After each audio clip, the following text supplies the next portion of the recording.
የአእላፋት ዝማሬ ላይ የተፈጠረው ነገር እጅግ በጣም መነጋገሪያ ሆኗል። በጉዳዩም ዲያቆን ሄኖክ ኃይሌ ምላሽ ሰጥቷል። መናፍቃኑም የአእላፋት ዝማሬ ጀምረዋል። ቄስ በላይ በእስር ቤት እያሉ ያስተላለፉት መልእክት እጅግ በጣም መነጋገሪያ ሆኗል። በአርሲ የኦርቶዶክሳውያንን ጭፍጨፋ ሲደግፉ የነበሩ ባለስልጣናት በቤተክርስቲያናችን አውደ ምሕረት ላይ ሽልማት ተደርጎላቸዋል። ይህም ጉዳይ በጣም ብዙ ኦርቶዶክሳውያንን አስቆጥተዋል። እነዚህንና ሌሎች ወቅታዊና አስተማሪ ቪዲዮዎችን ይዘናል። ሰላም እንደምን አላችሁ? ውድ ቤተሰቦች ቸሩ አምላክ እግዚአብሔር የተመሰገነ ይሁን። እኔ እጅግ በጣም ደህና ነኝ። ሁላችሁም እንዳላችሁበት የሰዓት አቆጣጠር እንደምን አላችሁ? ስለ ሁሉም ነገር እግዚአብሔር ይመስገን ልንል ይገባናል። እንኳን ለብርሃነ ልደቱ በሰላም አደረሳችሁ አደረሰን እንላለን። ዛሬ ይህ ቪዲዮ በደንብ ላይክ ይደረግ። ይህን ቪዲዮ ላይክ አድርጋችሁ ስለምትጀምሩ እጅግ በጣም እናመሰግናለን። ዛሬ የጌታችን የመድኃኒታችን የኢየሱስ ክርስቶስን በዓለ ልደት የምናከብርበት ዕለት ነው። እንኳን ለዚህ በዓል በሰላም አደረሳችሁ። ሁላችሁም እንኳን አብሮ አደረሰን እያላችሁ ኮሜንት አድርጉ። ዛሬ በቪዲዮአችን እጅግ በጣም ደስ የሚሉ ቪዲዮዎች ይዘናል። እስከ ፕሮግራሙ ፍጻሜ አብራችሁን ቆዩ። ባለፈው ቪዲዮአችን ጥያቄ ጠይቀን ነበር። ከመለሱ ሰዎች መካከል ዕጣ የወጣለት አካውንቴ ነው። ባለዚህ አካውንት የ500 ብር ካርድ ተሸላሚ ስለሆንክ ታች በምትመለከተው የቴሌግራምና የቲክቶክ አካውንቶቻችን ኮንታክት በማድረግ ሽልማትን መውሰድ ትችላለህ። ዛሬም በቪዲዮአችን ሽልማት ያለው ጥያቄ ይኖረናል። ቪዲዮአችንን በዚህ እንጀምራለን። ለስደተኞቹ ቤት ለመስጠት እሱ ቤት አልባ በበረት ተወለደ። እንስሶች ነበርንና እኛን ከእንስሳነት ወደ ባላይምሮ ወደ ሰውነት ለመመለስ እሱ በእንስሶች መሃል ተወለደ። መስዋዕታችን ኢየሱስ ክርስቶስ መስዋዕት በሚሆኑ በበጎች በከብቶች መካከል ተወለደ። ስለዚህ ጌታችን ኢየሱስ ክርስቶስ ምድርን ሰማይ ለማድረግ እሱ ከሰማይ ወርዶ በበረት ተኛ። እሱ በበረት ሲተኛ ለኛ ሰማይ ሀገራችን አደረገ። እሱ ምድርን ሀገር ሲያደርግ ለኛ ሰማይን ሀገር አደረገ። ወኮነ ሰማይ ዓለመ ወዓለምሂ ሰማይ ኮነ። እንግዲህ ክርስቶስ ስለተወለደልን ሰማይ ቤታችን ዓለማችን ሆኗል፣ ሂደን እንገባበታለንና። ምድር ደግሞ ሰማይ ሆኗል፣ ክርስቶስ ተወልዶበታልና። ለዚህ ወለዶ አብ በምስጢር ዘይትረከብ ወለደቶ ቅድስት ድንግል በምስጢር ዘይትረከብ። በማይመረመር ምስጢር አብ የወለደውን በማይመረመር ምስጢር ድንግል ወለደችው። ወስብሐትኒ በውስተ ሰማይ ኮነ በዲበ ምድር። መላእክት የሚያመሰግኑትን ምስጋና የሰው ልጆች ተገልጦላቸው ተዋህዶላቸው አመሰግኑበት ያለው ይሄንን ነው። ስለዚህ እንስሳ የነበርነውን አራዊት የነበርነውን መልሶ ሰው ለማድረግ በከብቶች መካከል ለተወለደ ለእግዚአብሔር ምስጋና ይሁን። አሜን። ምስጋና ይሁን። እውነተኛ ፀሐይ ጽድቅ መድኃኒታችን ኢየሱስ ክርስቶስ በመወለዱ እኛ ከነበርንበት ከዲያብሎስ እስራት ከዲያብሎስ ቀንበር ከጨለማው መንገድ ወጥተን እንግዲህ ወደ ብርሃኑ የመጣንበት ከሞት ወደ ሕይወት እንግዲህ ሕይወታችን የተቀየረበት ቀን ነውና ሰማይና ምድር የማይወስኑት አምላክ በአጭር ቁመት በጠባብ ደረት በድንግል ማርያም ማህፀን ተወስኖ ከዛ በኋላ በከብቶች በረት የተወለደበት ትህትናውን ያሳየበት እንግዲህ የማይዳሰሰው አምላክ የተዳሰሰበት ዕለት ነውና ይህ ዕለት ደግሞ እጅግ በጣም ትልቅ ምስጢር የተገለጠበት ዕለት ነው። ሁላችንም ኦርቶዶክሳውያን የአምላካችን ሰው መሆንን ያየንበት ዕለት ስለሆነ ይህንን በዓል በጣም ደስ በሚል ክርስቲያናዊ ስነ ምግባር ልናከብረው ይገባናል። የጌታችን የመድኃኒታችን የኢየሱስ ክርስቶስ መወለድ የሁላችንም የክርስቲያኖች መወለድ ነው። የእርሱ ልደት የእኛም ልደት እንደሆነ ልናውቀው ይገባናል። አሁንም ቢሆን በድጋሚ እንኳን ለዚህ ድንቅ በዓል እንደተመረጠች ዕለት በሰላም አደረሳችሁ አደረሰን እንላለን። የክርስቶስ ልደት የእኛም ልደት ነው እያላችሁ እስኪ ሁላችሁም ኮሜንት አድርጉ። አባታችን ቃለ ሕይወትን ያሰማልን። እስኪ አንድ መዝሙር ዘምረን እንመለስ።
የማይታይ ታየ ተዳሰሰ እንደ ሰው በጠባቡ ደረት አዳምን መሰለው። እንግዲህ የማይታየው አምላክ ሰው ሆኖ የተዳሰሰበት የማይወሰነው አምላክ በአጭር ቁመት በጠባብ ደረት በእመቤታችን ቅድስት ድንግል ማርያም የተወለደበት እመቤታችን ቅድስት ድንግል ማርያም ደግሞ አምላኳን የወለደችበት እጅግ በጣም እንግዲህ ትልቅ ምስጢር ያለው ዕለት ነው። መዝሙሩ በጣም ደስ የሚል ነው። ዝማሬ መላእክትን ያሰማልን። ቪዲዮንም እንዳያችሁት ይህንን ዝማሬ በጣም ብዙ ኦርቶዶክሳውያን በመስቀል አደባባይ ተገኝተው አብረው በህብረት የዘመሩት የአእላፋት ዝማሬ ላይ የተወሰደ ቪዲዮ ነው። እጅግ በጣም ደስ የሚል ነበር። ስለ አእላፋት ዝማሬው የተከሰቱ ነገሮችን አብረን ወደ ኋላ አካባቢ የምናይ ይሆናል። ግን ከዛ በፊት የልደት በዓል በላሊበላ ምን ይመስል ነበር? አሁን ላይ ሶሻል ሚዲያውን ያዝ አድርጎት ያለው የአእላፋት ዝማሬ ነው። የአእላፋት ዝማሬውን ከማየታችን በፊት እስኪ በቅዱስ ላሊበላ የነበረው የልደት አከባበር ምን ይመስላል? አንድ ደስ የሚል ቪዲዮ አይተን እንመለሳለን።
ዳግማዊት ኢየሩሳሌም ተብሎ በሚጠራው በቅዱስ ላሊበላ ገዳም በዚህ መልኩ የጌታችን የመድኃኒታችን የኢየሱስ ክርስቶስ በዓለ ልደት በጣም ብዙ ሊቃውንት አባቶቻችን ተገኝተው ደስ በሚል ሁኔታ አክብረውታል። ሁላችንም በጉጉት ከምንጠብቀው ነገር መካከል በዓለ ልደት ሲመጣ በዓሉን እግዚአብሔር ከፈቀደ በቅዱስ ላሊበላ ተገኝተን ማክበር፣ ካልሆነ ደግሞ እንዲያው በቤታችን ሆነን በቅዱስ ላሊበላ በዓሉ እንዴት ነው ሲከበር የነበረው ብለን እንግዲህ ቪዲዮዎችን ለማየት እንጓጓ ነበር። አሁን ላይ ግን ያነ ጉጉት አለ ብዬ አላስብም። የቅዱስ ላሊበላ በጣም ብዙ ቪዲዮዎች ፖስት ተደርገዋል። ግን ደግሞ እኛም ኦርቶዶክሳውያን አላየናቸውም። አሁን ትኩረታችን አእላፋት ዝማሬው ላይ ነው። አእላፋት ዝማሬው መልካም ነው፣ ግን ቢሆንም እንዲህ አይነት ከበዓሉ ጋር ተያያዥነት ያላቸው ስፍራዎችን መዘንጋት፣ ጥንታዊ ስፍራዎችን መዘንጋት ግን የሚገባ አይደለም። የጌታችን በዓል በቅዱስ ላሊበላ የሚከበርበት ዋና ምክንያት ምንድነው?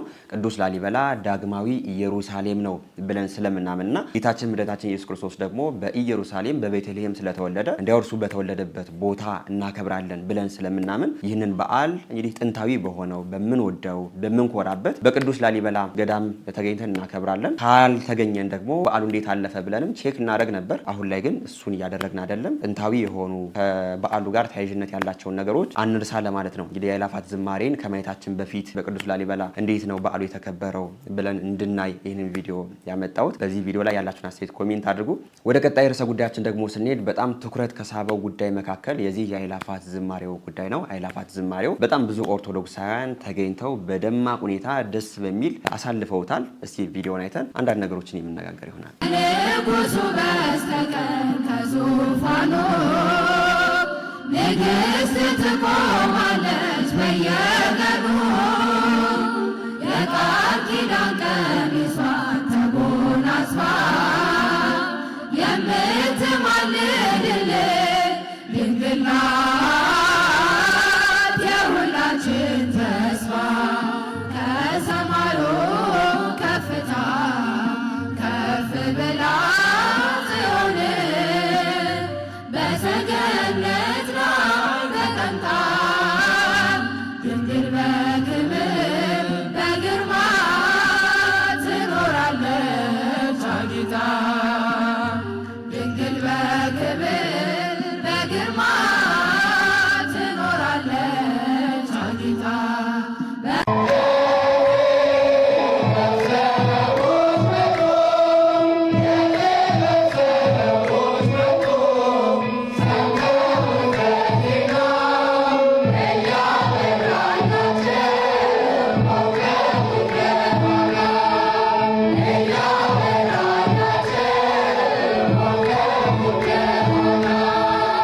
የአእላፋት ዝማሬው እንግዲህ በዚህ መልኩ ነው የተከናወነው። በጣም ብዙ ኦርቶዶክሳውያን በዚህ በአእላፋት ዝማሬው ተገኝተው ነጫቸውን ለብሰው በጌታቸው መወለድ ምስጋናቸውን ሲያቀርቡ ነው እያየን የምንገኘው። እጅግ በጣም በብዙ መቶ ሺዎች የሚቆጠሩ ሰዎች ተሳትፈውበታል።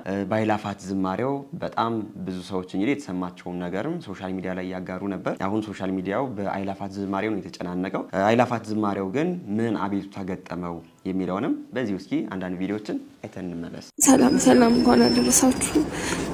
ዛሬ እንደምታውቁት የአእላፋት 2018 የአእላፋት ዝማሬ ፕሮግራም ነበረና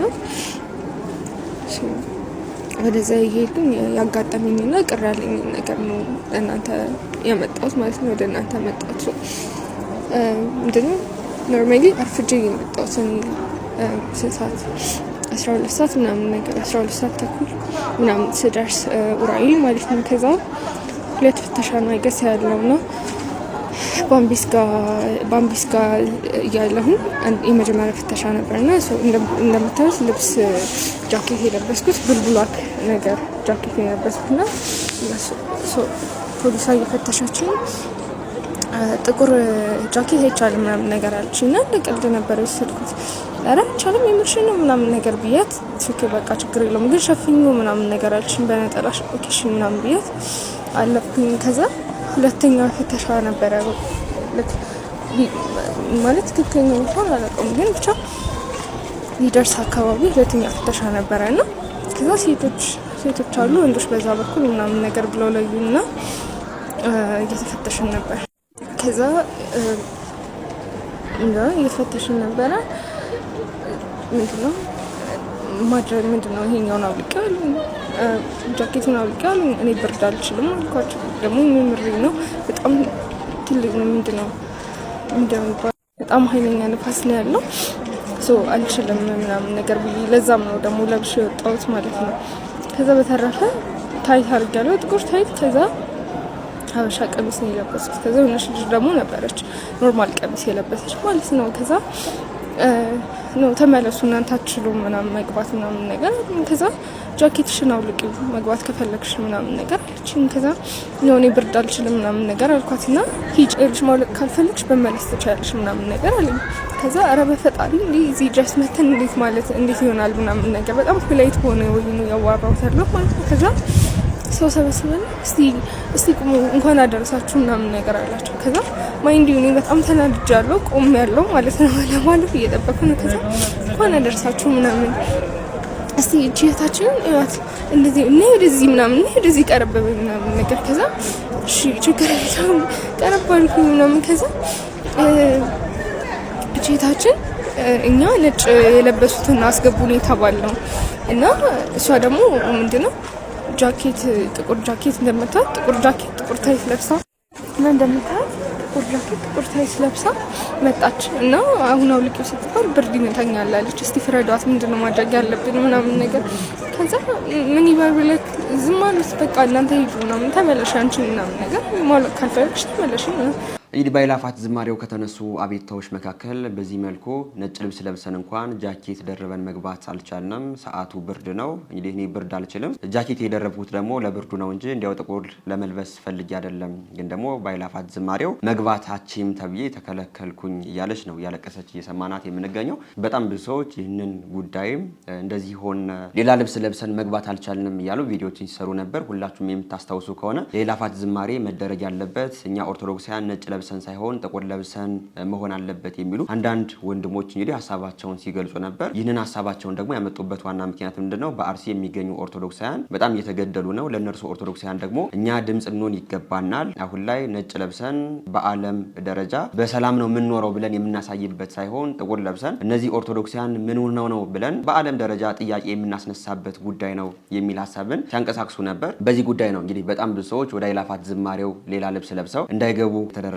ማለት ነው። በጣም ብዙ ሰዎች ደግሞ ከሚናገሩት ነገር መካከል እኔ ጥቁር ለብሼ ወይም ደግሞ ሌላ ልብስ ለብሼ ለመምጣት አስቤ አይደለም። እኔ ጧት ነው ከቤቴ ለስራ የወጣሁት። ከስራ ወጥቼ ግን ወደ ቤቴ መመለስ አልቻልኩም። በዚሁ ነው የአእላፋት ዝማሬን መሳተፍ የፈለኩትና ከቤቴ ሄጄ ልብስ ቀይሬ ስመጣ ወደ አእላፋት ዝማሬው አልደርስም የሚሉ ምክንያቶችን ሲያነሱ ነበር። በአእላፋት ዝማሬው ግን ሰው ነጭ ለብሶ እንኳን ጃኬት ከደረበ ያዛው የሚፈትሹት ፌዴራል ፖሊሶች ወይ ልብሳቸውን እያስጣሉ ካልሆነ ደግሞ ልብስ ማጥሉ ከሆነ ደግሞ ወደ ቤታችሁ መመለስ ትችላላችሁ የሚል ተግባርን ተግባርን ፈጽመዋል። ይህ እጅግ በጣም የሚያሳዝን ነገር ነው። ለምን እኛ ኦርቶዶክሳውያን የጌታችን የመድኃኒታችን የኢየሱስ ክርስቶስ በዓለ ልደትን ነጭ ለብሰን እውነት ነው ልናከብረው ይገባናል። ግን ደግሞ በእንዲህ አይነት በስራ ሁኔታዎች ቤት መሄድ ያልቻልን ሰዎች ደግሞ በአእላፋት ዝማሬው የፈለግነውን ለብሰን ልናከብር ይገባናል እንጂ እነርሱም ደግሞ የፖለቲካ ሁኔታቸውን በዛ ለማስኬድ ስለፈለጉ ያንም አጀንዳም ስለነበር ጥቁር ልበሱ የሚለውን ነገር አንቀበልም ለማለት በዚህ መልኩ እነዚህ ሰዎች መልሰዋቸዋል ማለት ነው። በጣም ብዙ ሰዎች ናቸው በዚህ ጉዳይ አቤቱታቸውን እያነሱ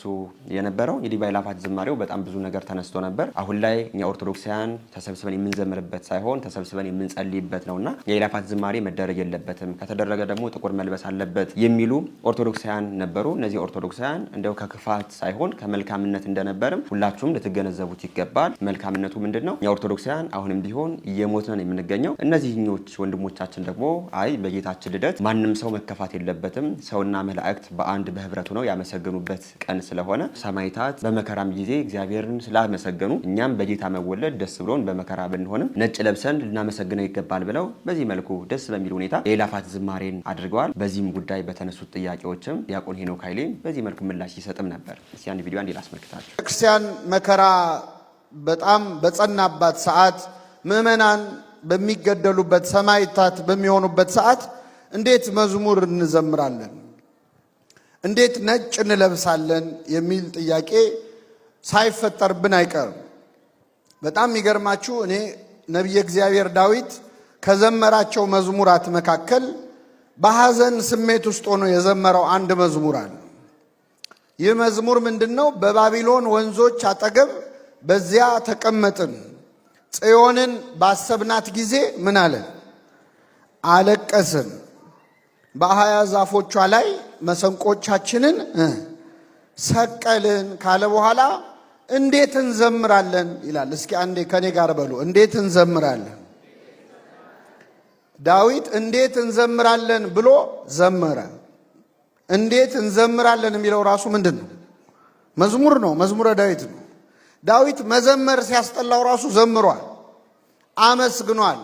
ብሶቱንም ሐዘኑንም መከፋቱንም የገለጸው በዚያው በመሰንቆ በዚያ በበገናው እና ቤተክርስቲያናችን በመከራ ውስጥም በሐዘን ውስጥም ሆና ታመሰግናለች። ማህሌቷን፣ ቅዳሴዋን፣ ዝማሬዋን አቋርጣ አታውቅም።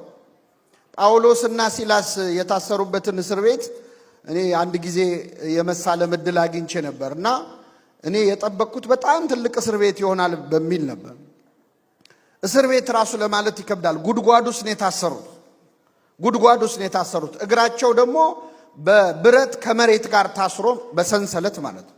በዛ ስቃይ ላይ ሆነው ግን ይዘምሩ ነበረ። ታስረዋል እኮ እየተሰቃዩ ነው፣ ግን ለእግዚአብሔር ይዘምሩ ነበር። በመዝሙራቸው ምክንያት የነሱም የሌሎችም እስረኞች ሰንሰለት ምን አለ? ተፈታ። መዝሙር ሰንሰለት ይፈታል። እግዚአብሔር ዝማሬያችንን በሀገራችን ያለውን ሰንሰለት የሚፈታ ያደርግልን። መዝሙር ሰንሰለት ይፈታል። የእስር ቤቱ ወለል በር ወለል ብሎ ተከፈተ ይላል። እንዲያውም እስረኛ ያመለጠ መስሎት ራሱን ሊያጠፋ ጠባቂው ሲሞክር በራስ ላይ አንዳች ክፉ ነገር እንዳታደርግ ሁላችንም እዚሁ ነው ያለነው ብለው ገሰጹት ይላል። ተንበርክኮ ተደፍቶ ጌቶቼ ሆይ ድን ዘንድ ምን ማድረግ ይገባኛል ብሎ ተናግሮ ወደ ክርስትና የተመለሰው በመዝሙር ምክንያት ነው። መዝሙር እስር ይፈታል። ምናልባት በግል ባንታሰር ነፍሳችን ታስራለች። ከኃጢአት ማሰሪያ እግዚአብሔር የሚፈታን አንዱ በዝማሬ ነው፣ በጸሎት ነው። በተነሱ ጉዳዮች እንግዲህ መምህራችን ዲያቆን ሄኖክ ኃይሌ በዚህ መልኩ ምላሽ ሰጥቷል። ዝማሬውን ማቆም የለብንም። በጣም ብዙ ቅዱሳን ሰማዕታት በመከራ ሆነው ዝማሬ ሲዘምሩ እንጂ ሲያቆሙ አላየንም። አሁንም ቢሆን እኛም መከራ ላይ ብንሆንም ዝማሬያችን መቆም የለበትም የሚል ምላሽ እንግዲህ ለተነሱ ጉዳዮች ሰጥቷል ማለት ነው። እንግዲህ የአእላፋት ዝማሬ መደረጉ ሁላችንም ኦርቶዶክሳውያን አስደስቷል። በጣም ብዙ ወጣቶች በዛ በመስቀል አደባባይ ተገኝተው ነጫቸውን ለብሰው ጧፋቸውን ይዘው ጌታችን መድኃኒታችን ኢየሱስ ክርስቶስ በመወለዱ ደስታቸውን ምስጋናቸውን ሲያቀርቡ ነበር። ይህም ደግሞ እጅግ በጣም ደስ የሚያሰኝ ነገር ነው። ይህንን የአእላፋት ዝማሬ ሲደረግ ሁላችንም ኦርቶዶክሳውያን የጠበቅነው ነገር አንድ ነገር ነበር። ቢያንስ የሞቱ ወንድሞቻችን የሚነሱበትና እንደ 2017ቱ አንድ ዶክመንተሪ ተሰርቶ መጨፍጨፋችን መገደላችን አሁንም ቢሆን እንዲነጭ ለብሰን እንኳን ብንወጣም በሰላም የኖርን እንዳልሆነ ቢገለጽ ይገባል ብለን ሁላችንም ጠብቀን ነበረ። በጣም ብዙ ሰው ይህንን ነገር ማሳብ ሲሰጥ ነበር። ግን ይህ ሳይሆን እንደው በዝማሬ ብቻ አልፏል። መዘመሩ መልካም ነው። ዘምሮ ብቻ መመለሱ ዘላቂ ለሆነ ለቤተክርስቲያን ሰላም ድምጽ አለመሆኑ ግን ሁላችንም ኦርቶዶክሳውያንን አሳዝኗል። ይህ የአእላፋት ዝማሬ በዚህ በአእላፋት ዝማሬ እንደው አይደረግ ያለ ሰው የለም፣ ጥቁር ይለበስ ያለ ሰው የለም። ግን ደግሞ በዚህ መልኩ ለወንድሞቻችን ድምጽ እንሆን። አሁን ይህንን በዓል እኛ በቤታችን ነጭ ለብሰን እያከበርን ባለንበት ሰዓት በአርሲ የሚገኙ ኦርቶዶክሳውያን በዓሉን እያከበሩ ዛሬ እንገደል ነገ እንገደል የተገደሉ ወንድሞቻቸውን እያሰቡ የሚያለቅሱበት ሰዓት ነው። እነርሱም ቢሆን መገደላቸውን የሚጠባበቁበት ሰዓት ነውና እንዲያው እኛ ነጭ ለብሰን ጧፍ ይዘን መዘመራችን ብቻ ማየት የለብንም። እውነት ነው የጌታ መወለድ ነው፣ ደስታ ነው። ግን ደግሞ በደስታችን ደግሞ ዘላቂ ሰላም እንዲመጣ መስራት ነበረብን ብዬ አስባለሁ። የአእላፋት ዝማሬው ግን በዚህ መልኩ በመዝሙር ብቻ ማለፉ እኔ ጥሩ ነው ብዬም አላስብም። መደረግ ያለበትም መደረግ ነበረበት። ይህ ትልቅ ፕሮግራም ዓለምን ጉድ ያስባለ ፕሮግራም ነው። በዚህ ሞታችን ቢነገር ኑሮ ዘላቂ ሰላማችንም ይመጣ ነበረ። በዚህ ቪዲዮ ላይ ያላችሁን አስተያየት ኮሜንት አድርጉ። በአእላፋት ዝማሬው ጉዳይም አንዳንድ ነገሮችም ሲነሱ ነበር። እስኪ ይህን ቪዲዮ አንዴ ላሳያችሁ።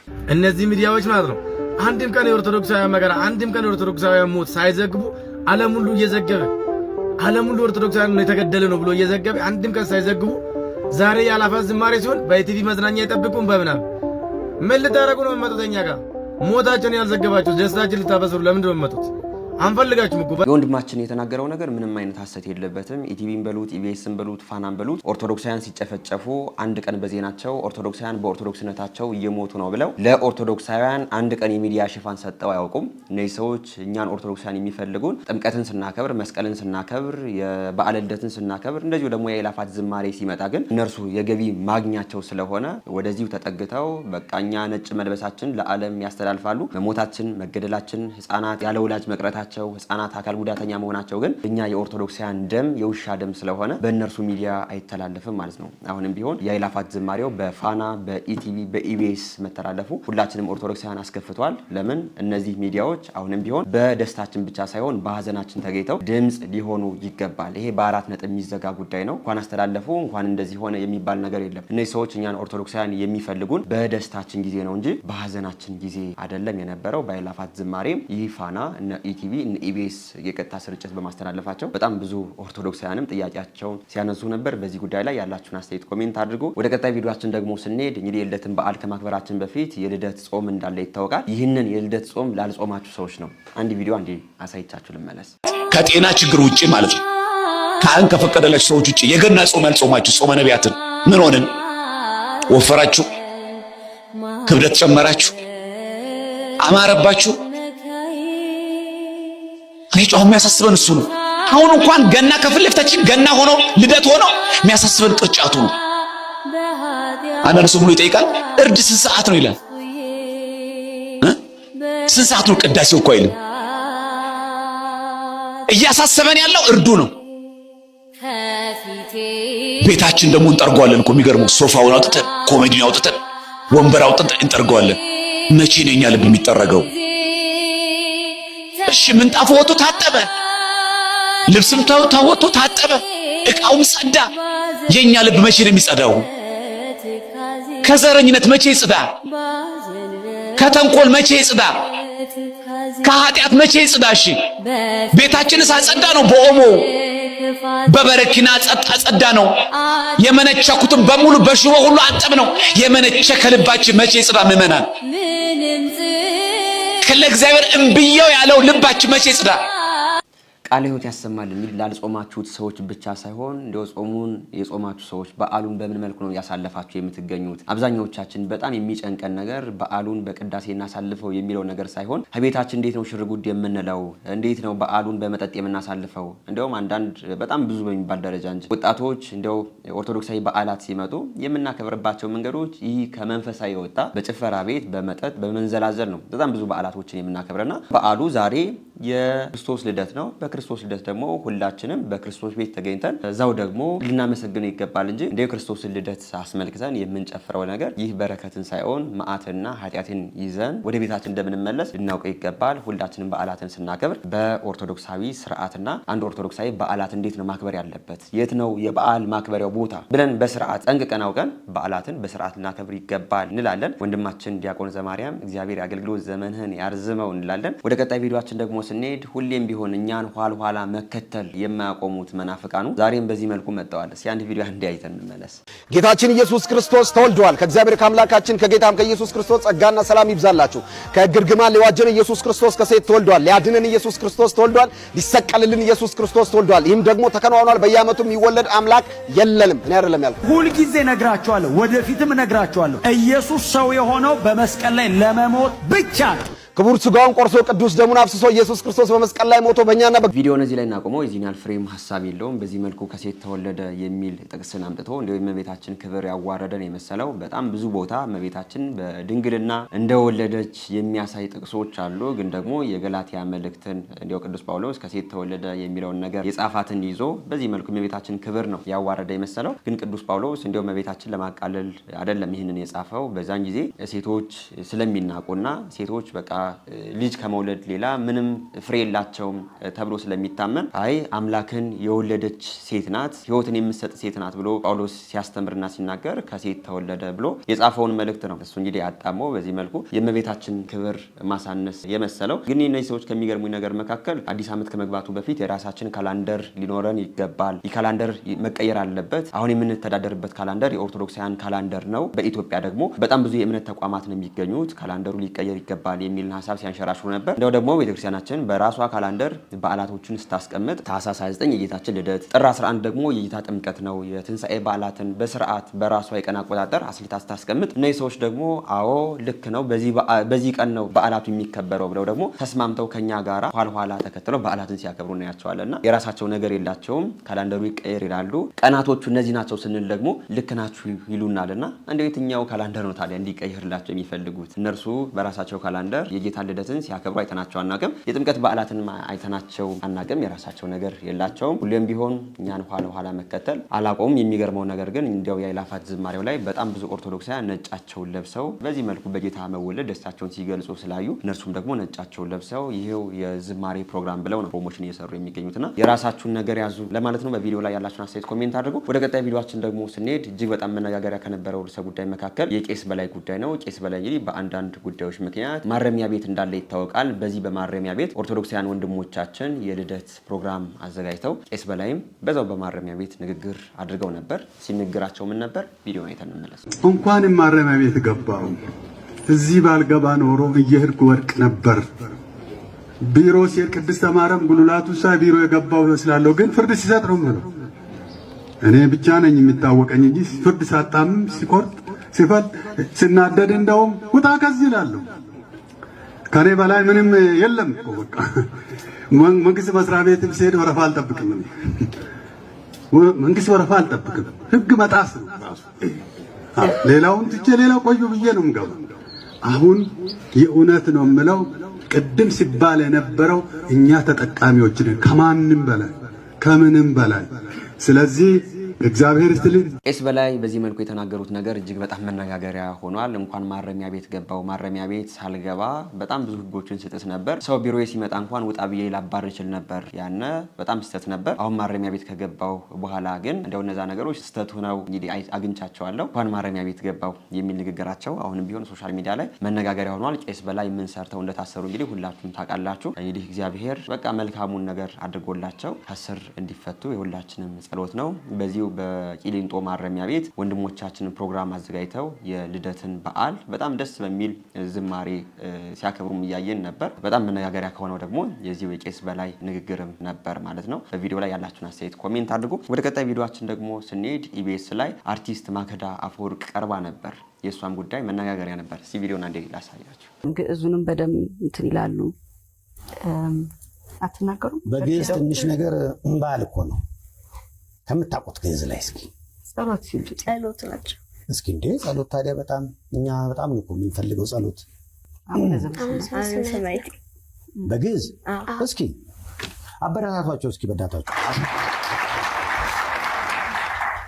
አትገልጼው ወክልንታየ በትምህርተ መስቀል በስመ አብ በወልድ በመንፈስ ቅዱስ አሐዱ አምላክ በቅድስት ሥላሴ ዘአመ ወትማፀን ክህደከ ሰይጣን በቅድመ ዛቲ ቅድስት ቤተ ክርስቲያን እንተ ይእቲ ስሜ ማርያም ጽዮን ለዓለመ ዓለም ናኩተከ እግዚኦ ወንሴብሐከ ንባርከከ እግዚኦ ወንታምነከ ንስእለከ እግዚኦ ወንጥቀነ ለስምከ ቅዱስ ንሰግድለከ ኦ ዘለከ ይሰግድ ኩሉ ብርክ ወለከ ይትቀነ ኩሉ ልሳን አንተ ውእቱ አምላክ አማልክት ወእግዚአብሔር ወንጉሠ ነገሥት አምላክ አንተ ለኩሉ ዘሥጋ ወለኩላ ዘነፍስ ወንሴብሐከ በከመ መሐረነ ቅዱስ ወልድከ እግዚአብሔር ላንተ ሙሴ ወበጸልዩ ከመ ዝበሉ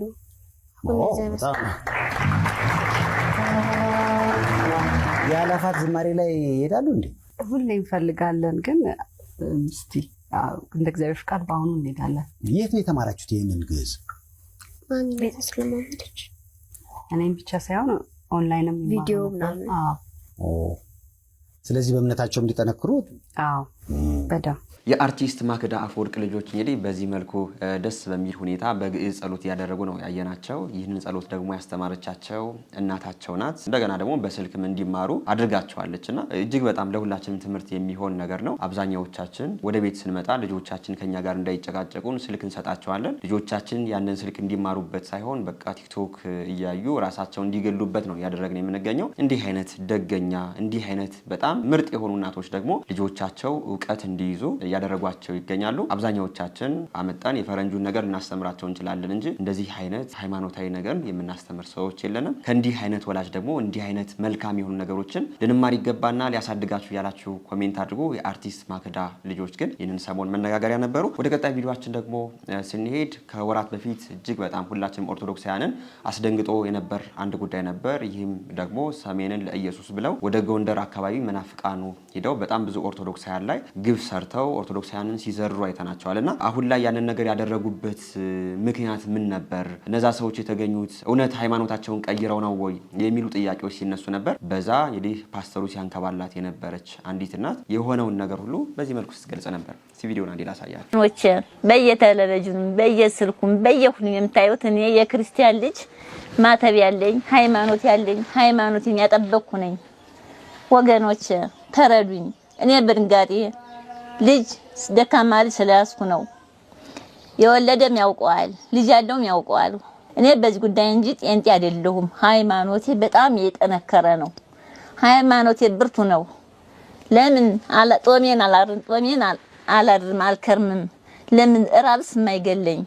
እናታችን እንደሰማችኋት ነው እንግዲህ ሰሜን ለኢየሱስ ብለው ባዘጋጁት ፕሮግራም ላይ ተገኝታ እንደው ምስክርነት ስትሰጥ ወይም ደግሞ ፓስተሩ የሆነ ሲያንከባላት እያየን ነበር። ይህንን ማስመልክቶ በጣም ብዙ ኦርቶዶክሳውያን እንዴት ጎንደር ላይ መናፍቃኑ ይህን ነገር ይሰራሉ የሚል ጥያቄን ሲያነሱ ነበር። ግን ደግሞ መናፍቃኑ አስተምረው ሳይሆን እንደው በእርዳታ ስም ዘይት እንሰጣችኋለን፣ ስኳር እንሰጣችኋለን፣ ዱቄት እንሰጣችኋለን በማለት እንዲህ አይነት አቅመ ደካማ እናቶችን በመሰብሰብ ነው እንዲህ አይነት ጨዋታቸውን ተጫውተው የነበር። ከዛ የሄዱ እናቶቻችን ለመውቀስ አይደለም፣ ሰሜን ለኢየሱስ የሚያዘጋጁ ሰዎችን ደግሞ እንደዚህ ናቸው ብለን ስለነሱም ለመግለጽ አይደለም። ግን ሁላችንም ኦርቶዶክሳውያን በጣም የተቸገሩ ኦርቶዶክሳውያንን ልንረዳቸው ይገባል። እንደው ደግሞ እንዲህ አይነት አጸያፊ የሆኑ ቦታዎችን ስንሄድ ደግሞ እንደው ለምን ሄዱ ብለን ጥያቄያችንን ማንሳትም የለብንም። ለምን እነዚህ ሰዎች የኛ እናትና አባቶች ናቸው። የኛ እናትና አባቶች በዚህ መልኩ ተርበው ግን የመናፍቃን መጫወቻ መሆን የለባቸውም። በጎንደር ሰሜን ለኢየሱስ ብሎ ይዞት የመጣው ፕሮጀክት እውነት ሰው ወንጌልን አምኖ ሳይሆን በዚህ በእርዳታ ስም የተደረገ ድራማ ነው ማለት ነው። በዚህ ጉዳይ ያላችሁን አስተያየት ኮሜንት አድርጉ። ወደ ቀጣይ ቪዲዮአችን ደግሞ ስንሄድ ይህንን ሰሞን እጅግ በጣም ብዙ ኦርቶዶክሳውያን ያዘኑበትም ሁኔታ ተፈጥሯል። በአርሲ እንግዲህ በጣም ብዙ ኦርቶዶክሳውያን እንደተጨፈጨፉ ይታወቃል። የመንግስት አካል ነን የሚሉ ሰዎችም ለእንዲህ ለሚጨፈጨፉ ሰዎችም መፍትሄ አላመጡም። አባቶቻችን እየጠሩ ጋቢ ሸልመዋቸዋልና ይህ ነገር በጣም ብዙ ኦርቶዶክሳውያን አበሳጭቷል። እስኪ አንድ ቪዲዮ ላሳያችሁ። እንዲሁ ደግሞ ለአርሲ ዞን ለጸጥታ ኃላፊ ኮማንደር ስንታየው ጥላውን ያው ጋቢ ያለበሱ አባታችን እግዚአብሔር ይስጥልን፣ እናመሰግናለን። ቆዩ አንድ ጊዜ ኮማንደር ስንታየው ስላስጨፈጨፍከን እናመሰግንሃለን። ኦርቶዶክሳውያንን ሰብሰብ አድርገህ ሲታረዱ ዝም ብለህ ስላየህ እጅግ በጣም ደስተኞች ነንና በአውደ ምሕረቱ ላይ የክብር ሽልማትን እንሸልምሃለን። እንኳን ደስ አለህ፣ እንኳን አብሮ ደስ አለን፣ እንኳን ደስ አላችሁ። መልእክቱ ይሄው ነው አይደለም? ቅኔው ይሄ ነው።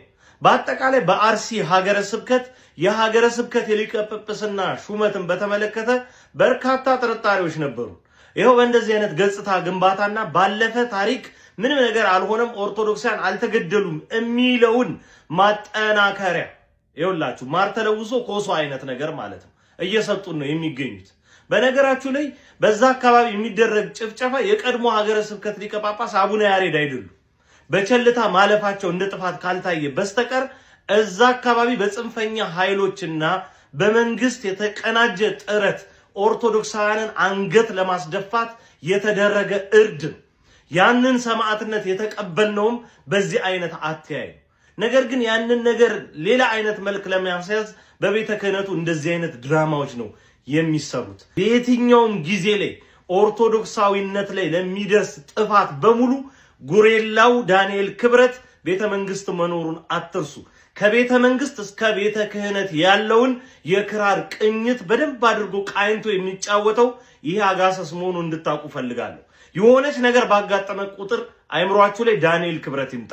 ያኔ የትኛው ተንኮል ለምን እንደሚሰራ በምን እንደሚሰራ ይገባቸዋል። በነገራችሁ ላይ የቆሸሸ ፊት በምንም አይነት ሁኔታ ክሬም አይቀባም። አሁን የሚደረገው በቆሸሸው ፊት ላይ ክሬም የመቀባት ስራ ነው። በሁሉ ነገር ተመልከቱ። ክብረ በዓላትን ተመልከቱ። እንደዚህ አይነት የሹመት ጊዜያትን ተመልከቱ። ሁሉም ነገር ችግሮቻችንን ቀባብቶ ለማሳለፍ የሚደረግ ጥረት መሆኑን ታዘቡ፣ እዩ። ዛሬም ትኩረታችን አርሲ ናት። ወንድማችን እናመሰግናለን። ድራማው በዚህ መልኩ ነው የቀጠለው። በአርሲ የሚገኙ ኦርቶዶክሳውያን አሁንም ቢሆን መገደላቸው መጨፍጨፋቸው አላቆመም። ማንም የመንግስት አካልም መፍትሄም አላመጣም። መፍትሄም ለማምጣትም እንቅስቃሴ አላደረገም። ግን ደግሞ አባቶቻችን የአርሲ የጸጥታ ዘርፍ ኃላፊን ጠርተው ቤተክርስቲያን ወደ ምሕረት ላይ በዚህ መልኩ እንኳን አስጨፈጨፍ የሚል ጋቢን የሸለሙት ይገኛሉና አሁን ላይ ገዳዮቻችን ብቻ ሳይሆን አባቶቻችንም ለመገደላችን በዚህም መልኩ እንግዲህ መበረታታት እየሆኑ እንደሆነ ነው እያየን የምንገኘው። እጅግ በጣም የሚያሳዝን ነገር ነው። ይህ ጉዳይ ይህን ሰሞን መነጋገሪያ ሆኖ ነበር። ወንድማችን ቴዶ ዘርፌል እጅግ በጣም እናመሰግናለን። ቀጥላን ቪዲዮአችን ፍጹም አምላክ ነው ፍጹም ሰው ነው ስንል ምን ማለታችን ነው? ፍጹም አምላክ ነው ፍጹም ሰው ነው ስንል ሰውም ነው አምላክም ነው። ፍጹም አምላክ ነው ስንል ሰውነቱን ለቆ አይደለም፣ መለኮት ከስጋ ጋር ተዋህዷልና። ፍጹም አምላክ ነው ስንል ደግሞ ሰውነቱ ጠፍቶ አይደለም። መዋሃድ ሁለትነትን አስወግዶ አንድ መሆን ነው እንጂ መዋሃድ መጠፋፋት አይደለም። ወሶበር ኢኮ ለወልደ እንዘ ይገብር ታምራተ ወመንከራተ ኢተሐሊ ዘንተ ባይቲቱ ለስጋ ልጅን ሙት ሲያስነሳ ድውይ ሲፈውስ ዕውራንን ሲያበራ ስታየው ይሄ መለኮት ነው እንዲህ ያደረገው አትበል። ወሶበር ኢኮ ለወልደ እንዘ ይርህ ወይ ጸም ወይ ደክም መንገድ ሄዶ ሲደክመው ሲጠማው ሲርበው ስታይ ደግሞ ምን አትበል። ይሄ ለስጋ አታስብ። ተዋህዶ ሁለትነትን አስወግዷል። አንድ አካል አንድ ባህሪ ይባላል። አምላክም ሰውም ነው ስንል አምላክ ይራባል የሚል ጥያቄ ይነሳል። የማይራበው ከምን ጋር ተዋህደ ነው ያልነው? ከሚራበው ጋር። ቀድሞ ስንራብ ያለ ፈቃዳችን ነው ነው። አሁን ግን የማይራበው ከሚራበው ጋር ስለተዋሃደ አሁን ክርስቶስ ሲራብ በፈቃዱ ነው ማለት ነው። ምን ማለት ነው በፈቃዱ ማለት? እስኪ አንድ ጥያቄ ልጠይቃችሁ ሁላችሁም። አንድ መምህር ብላክቦርድ ላይ ያስተማረ ሀ ብሎ ይጽፋል። ሀ ብሎ ጻፈ። ከዛ ሀ ሲል ቆየ ሰው ተማሪ ማለት ሀ ብሎ ሀ ሲሉ ሁ ሲሉ ቆዩ ተማሪዎቹ ማለት ነው። ከዛ ዘወር ይልና ተሜ ይቺ ማን ነበረች ሲቢል አሁን አያውቀውም? ያውቀዋል። የምን ሆነ ማለት ነው? አዋቂ መለኮት ከስጋ ጋር ስለተዋሃደ ስጋ አላዛርን የተቀበራችሁት ሲል የፈቃድ ነው ማለት ነው። የፈቃድ ነው ማለት ምን ማለት ነው? እያወቀ ነው የሚጠይቀው። ምን ይላሉ ሊቃውንቱ? ጠየቀ ተራበ አሉ። ተመልከቱ። አላ ከመይሃብ መካናተ ለጥንተ ትስቢቱ። ተራበ ተጠማው ተራብኩ አለ። መራቡ መጠማቱ መጠየቁ በፈቃዱ ነው እንጂ ሰው መሆኑን ለማጠየቅ ነው እንጂ መራቡም መጠየቁም መጠማቱም ምንድነው? የፈቃድ ነው። ለምን? ማይምረ ህዋአት መለኮት ከስጋ ጋር ስለተዋሃደ ማለት ነው። ስለዚህ ምን ይሆናል? መራቡ የፈቃድ ይሆናል፣ መጠማቱ የፈቃድ ይሆናል። ለምሳሌ ምንድነው ያለው ቅዱስ ጴጥሮስም አንድ ከተማ ላይ ሲደርሱ ጴጥሮስን ሄደው መምህራችሁ ግብር አይከፍልም የሚል ጥያቄ ጠየቁ። አንድ ጥያቄ። ከዛ ክርስቶስ ዘወር አለና የነገስታት ልጆች ግን ግብር ይከፍላሉ ወይ የሚል ጠየቀ። ምክንያቱም እግዚአብሔር ሰማያት ወምድር የሰማይም የምድርም ንጉስ የኔ ልጆች ናቸው ማለቱ ነው። ከዛ አይከፍሉም የነገስታቱ ልጆች ይሳለው። የነገስታቱ ልጆች ካልከፈሉ እንደማይከፍሉ አንተ ከመሰከርክ እንግዳውስ እንዳይሰናከሉ ሂድና ወደ ባህር ሂድ፣ አሳ ታገኛለህ፣ ከአሳ ውስጥ ሆድ ውስጥ እንቁ ታገኛለህ፣ እንቁን አወጥተህ ስጣቸው አለው። ይኸው አምላክም ሰውም ልብ እንበል እንደ ሰውነቱ የነገስታት ልጆች ይገብራሉ ብሎ ጠየቀው ጴጥሮስን። ይኸው ይገብራሉ ብሎ ሲጠይቀው ያንን እንደሚመልስም ያውቃል። ያን ሲጠይቅ ግን እያወቀ ነው የሚጠይቀው ነው። እያወቀ የሚጠይቀው አዋቂ ሰውም አምላክም ስለሆነ ነው። ሰውም ስለሆነ ፍጹም ሰው ስለሆነ እንደ ሰው ይጠይቃል። ሐመ ከመውሉደ ሥጋ ሰው እንደመሆኑ እንደ ሰው ታመመ። ግን መታመሙ ደግሞ የፈቃድ ነው። ሰው የሚታመመው አሉ ሊቃውንት እኮ ናቸው፣ ብንበላ ሌላ ችግር ይመጣል፣ ቢርበን ደግሞ እንከሳለን አሉ። ሰው ቢርበው ይከሳል፣ እንደገና ደግሞ ቢጠግብ ደግሞ ሌላ ችግር ይፈጥራል። ክርስቶስ ግን ሲራቡ መራቡ እንዲከሳ ያደርገው ለምን? በፈቃዱ ህብስተ ሕይወት ክርስቶስ ህብስተ ሕይወት አካላዊ ቃል መጋቢ ሁሉ ቃል ከስጋ ጋር ስለተዋሃደ ማለት ነው። ስለዚህ ምን አለው ጴጥሮስን? ሂድና ከባህር አውጥተህ ገብርላቸው አለው። እንደ ሰውነቱ ሲገብር እንደ አምላክነቱ ደግሞ ባህርን አስገበራት ማለት ነው። ሰውም አምላክም የምንለው ከዚህ የተነሳ ነው። እንደ ሰውነቱ ግብር ሲገብር እንደ አምላክነቱ ደግሞ ባህር ገበረችለት ማለት ነው። ስለዚህ ሰውም አምላክም ስንለው እሱ ነው። ከተዋህዶ በኋላ ግን ሁለትነት የለም። በፈቃዱ ምንልበት የተነሳው ሰውም አምላክም ስንል ሰውነቱንም አምላክነቱም ለዚህ ምልክት የምትሆነን አንዷ ማናት? ለአብ ምልክታችን ድንግል ማርያም ናት። መምህራኖቻችን እጅግ በጣም እናመሰግናለን። ዛሬ እንግዲህ ጌታችን የመድኃኒታችን የኢየሱስ ክርስቶስ በዓለ ልደትን እያከበር እንገኛለን። ለምንድን የምናከብር ደግሞ መምህራኖቻችን በጣም ደስ በሚል ሁኔታ እያስተማሩን ይገኛሉ። አላህ ሕይወትን ያሰማልን። የዛሬ ቪዲዮዎቻችን እነዚህን ይመስሉ ነበር። ወቅታዊና አስተማሪ እንደነበሩ አንጠራጠርም። ግን በንግግሬ ያጠፋሁት ነገር ካለኝ ኮሜንት አድርጉኝ። ሁሌም ቢሆን ለማስተካከል ዝግጁ ነኝ። ዛሬም እንደ ሁሌው ጥያቄ አዘጋጅተናል። የዛሬው ጥያቄም የ500 ብር ካርድ ያሸልማል። እንግዲህ የዛሬው ጥያቄ የሚሆነው ጌታችን መድኃኒታችን ኢየሱስ ክርስቶስ ስንት ልደት አለ? ልደቱ ስንት እንደሆነ ኮሜንት አድርጎ የመለሱ ሰዎችን ሰብስበን እጣውጥተን ተሸላሚውን የምናሳውቅ ይሆናል። ይህንን ቪዲዮ ላይክ አድርጋችሁ ያልጀመራችሁ ዛሬ በዓሉ እንግዲህ ትልቅ በዓል ነው። በደንብ ላይክ መደረግ ያስፈልገዋል። ለቻናሉ አዲስ የሆናችሁ ሰዎችም እኔ ተመስገን ነኝ። ቻናሉን ሰብስክራይብ በማድረግ ቤተሰብ ሁኑ። እናንተም ቢቀርቡ የምትሏቸውን ቪዲዮዎች ከታች በምትመለከቷቸው የቴሌግራምና የቲክቶክ አካውንቶቻችን ላኩልን። አይተን መርጠን ለእናንተ የሚገቡትን ወደ እናንተ የምናደርስ ይሆናል። በሌሎች ወቅታዊና አስተማሪ ቪዲዮዎች እስከምንገናኝ እኔንም እናንተንም ቸር ያቆየን። መልካም በዓል። ኤፍራታ ምድር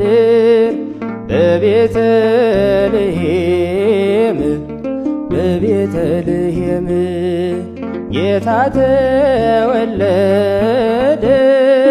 ከድንግል